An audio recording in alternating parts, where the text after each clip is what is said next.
Maths trick by Farukh sir या YouTube चॅनलमध्ये आपलं पुन्हा एकदा स्वागत आहे. 7वी शिष्यवृत्ती विषय गणित यातील घटक क्रमांक 6 वर्ग आणि वर्गमूळ, घन आणि घनमूळ यातील समस्या आपण पाहणार आहोत. स्वाध्याय 6.1 मधील पहिला प्रश्न आहे. वर्गमुळात 1.96 अधिक वर्गमुळात 2.25 अधिक वर्गमुळात 2.89 भागिले वर्गमुळात 0.002116 बरोबर किती? वर्गमुळात 1.96 आधी सर्व संख्यांचं वर्गमूळ काढूया आपण. 1.96 दशांश चिन्ह नाही समजलं. 196 ही स्क्वेअर नंबर आहे. 196 कशाचा वर्ग आहे? 14चा. इथं दोन वर्गमुळामध्ये 2 दशांश स्थळ सोडून आहे, तर बाहेर असताना 1 दशांश स्थळ सोडून. त्याच पद्धतीने 225 वर्गमूळ 15 दशांश स्थळ आलं. 1 सोडून 1.5 आणि 2.89 झालं 1.7. 0.002116 काढण्यासाठी आधी आपण 2116चं वर्गमूळ काढूया. 2116चं वर्गमूळ काढण्यासाठी 16 आणि 21 हे 2 कट पडले. 16 शेवटी एकक स्थानी 6 आहे, याचा अर्थ वर्गमूळ संख्येच्या एकक स्थानी 4 असेल किंवा 6 असेल.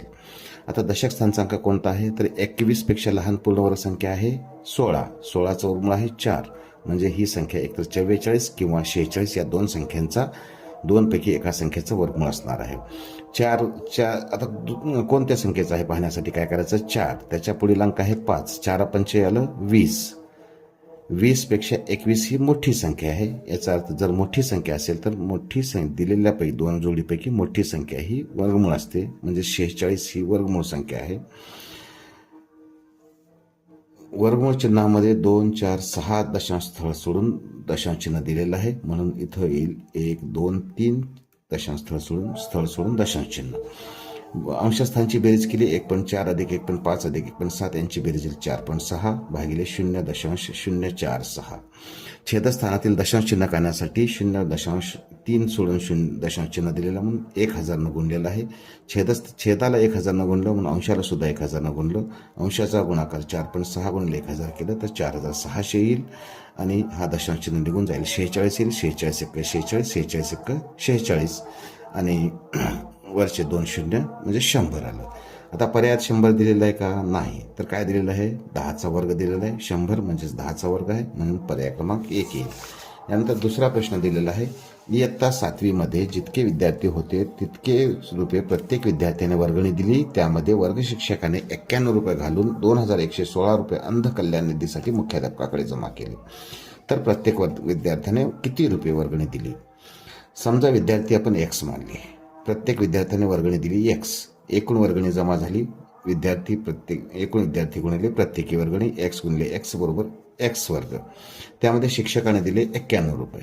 एकूण जमा झाले X वर्ग विद्यार्थ्याकडून जमा झालेले प्लस 91 शिक्षकाकडून जमा झालेले, परंतु हे आपल्याला उत्तर दिलेलं आहे 2116. याचा अर्थ समीकरण तयार झालं.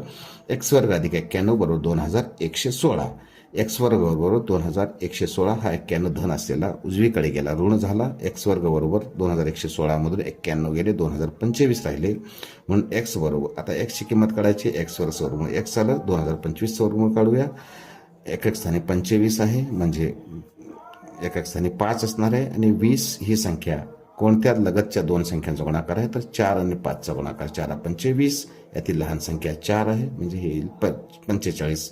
म्हणजे वर्गात एकूण 45 विद्यार्थी होते, जे की पर्याय क्रमांक 2 मध्ये दिलेला आहे. यानंतर तिसरा प्रश्न आहे. जर 2x वर्ग बरोबर वर्गमुळात 1024 तर x बरोबर किती? 2x वर्ग बरोबर वर्गमुळात 1024. दोन्ही बाजूचा आपण वर्ग केलं. 2x वर्गचा वर्ग बरोबर वर्गमुळात 1024चा वर्ग. 2चा वर्ग 4. x वर्गचा वर्ग बरोबर x चा चौथा घात बरोबर ज्यावेळेस एखाद्या वर्गमुळातील संख्येचा वर्ग दिलेला असतो त्यावेळेस त्याचं वर्गमूळ चिन्ह निघून जातं, म्हणजे याचं उत्तर आलेलं 1024. 4चा x वर्ग बरोबर 1024. हा 4 इकडे गुणतो, दुसऱ्या बाजूला जाऊन भागणार आहे, म्हणजेच x चा चौथा घात बरोबर 256 भागिले 4. 1024 भागिले 4 हा भाग काढल्यानंतर उत्तर आलेला आहे 256. x चा चौथा घात म्हणजे बरोबर आला 256. आता 256 कशाचा वर्ग आहे? 16चा वर्ग. 16चा वर्ग म्हणजेच काय आहे? 4च्या वर्गाचा वर्ग, म्हणजे 4चा बेदोनी चौथा घात. x चा चौथा घात बरोबर 4चा चौथा घात.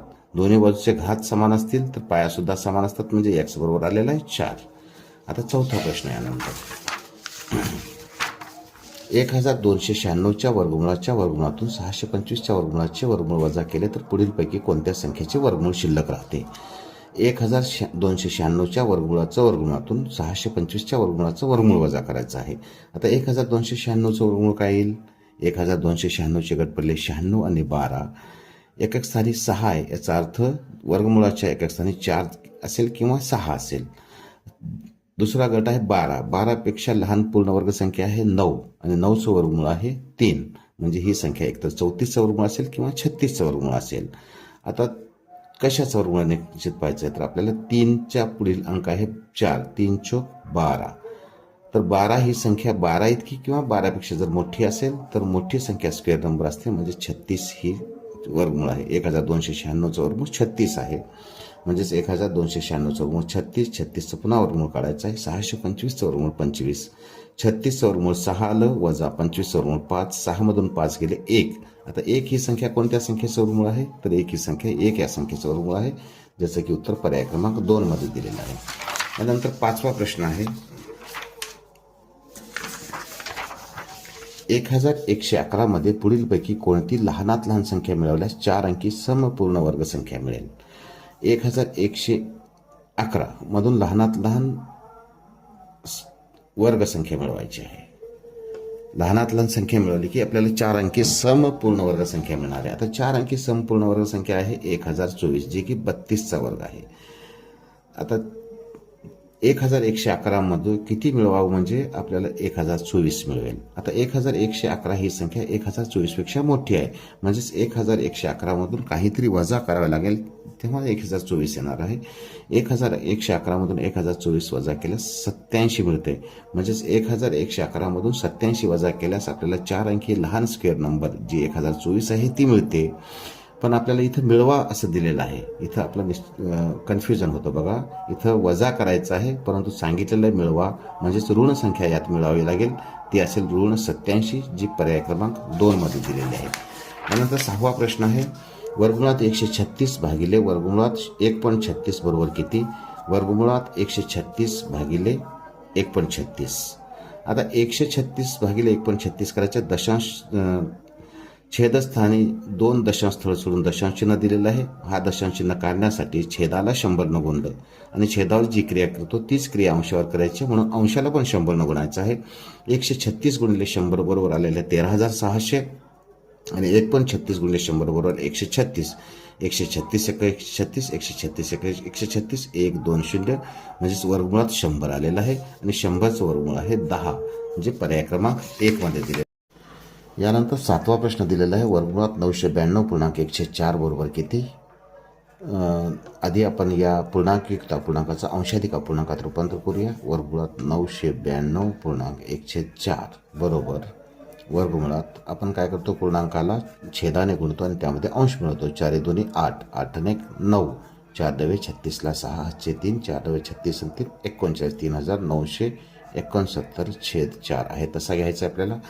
आता 3669 आधी वर्गमूळ काढूया आपण. 3669 आणि 36 हे गट पडले 9 स्क्वेअर असलेली वर्गमूळ संख्या एक तर त्याच्या एकक स्थानी एक तर 3 असणार आहे किंवा 7 असणार आहे आणि 36 पेक्षा लहान किंवा 36 इतकी स्क्वेअर नंबर आहे 6.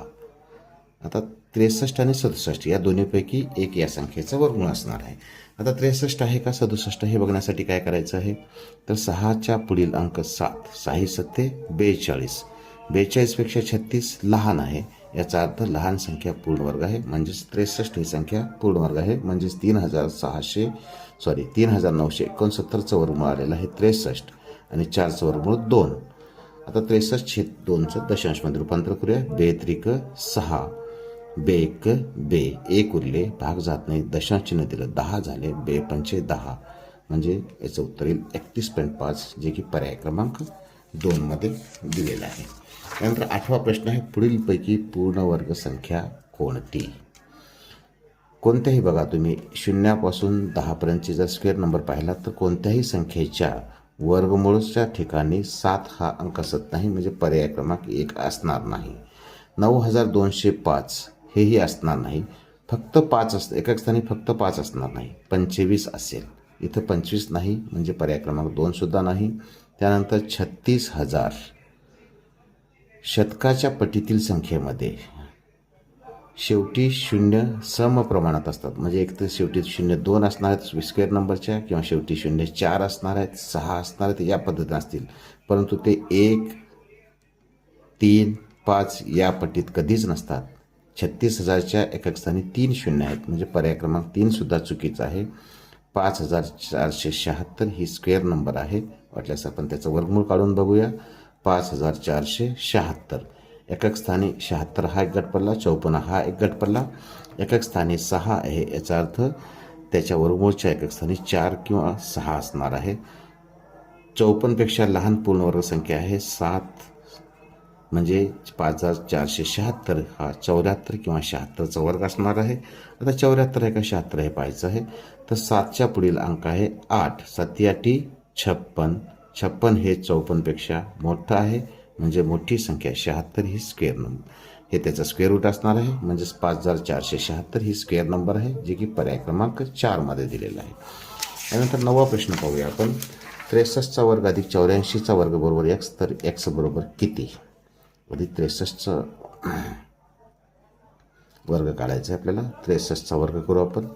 याच्यासाठी एक सोपी पद्धत आहे. 3चा वर्ग 09, 6चा वर्ग 36, या दोन्हीचा गुणाकार 6 त्रिक 18, दोन्ही 36, म्हणजे हे आलं 9, 6, 6 3 9 3. आणि त्या पद्धतीने 84चा वर्ग करूया आपण. 4चा वर्ग 16, 8चा वर्ग 64, 8 चौक 32, 32च्या दुप्पट 64, 6 4 आणि 5, 6 4 10 0 हातचा 1, 6 आणि 7, 7056. दोन्हीची बेरीज करूया. 3969 अधिक 7056. 9 6 15 5, हातचा 1, 6 5 11 1 12 2, हातचे 1, 9 1 10 0, हातचा 1, 7 3 10 1 11. 11,025 वर्गमूळ काढायचा. एकक स्थान जर 25 असेल तर या 25 बद्दल 5 घ्यायचं आणि 110 या संख्येचे अशा अवयव पाडायचे ज्या लगतच्या संख्या असाव्यात. 11 गुणिले 10, 11 गुणिले 10 110 येतं. यातील लहान संख्या 10, म्हणजे 105चं वर्ग आहे 11,025, जे की पर्याय क्रमांक 3 मध्ये दिलेलं आहे. या उदाहरणसंघातील शेवटचा 10वा प्रश्न पाहायचा आहे. जर वर्गमुळात 81 अधिक वर्गमुळात 16 बरोबर a, तर a वर्गमूळ किती? वर्गमुळात 81 अधिक वर्गमुळात 16. 81चं वर्गमूळ आहे 9, अधिक 16चं वर्ग आहे वर्गमूळ आहे 4, म्हणजे 9 4 13, म्हणजे a ची किंमत 13 आली. विचारले आपल्याला a वर्ग बरोबर किती? 13चा वर्ग 169, पर्याय क्रमांक 3 मध्ये दिलेला आहे. अशाच प्रकारचे स्पष्टीकरण पाहण्यासाठी माझ्या यूट्यूब चॅनलला सबस्क्राईब करा आणि बेल आयकॉन दाबा, म्हणजे पुढील सूचना आपल्याला मिळतील. धन्यवाद.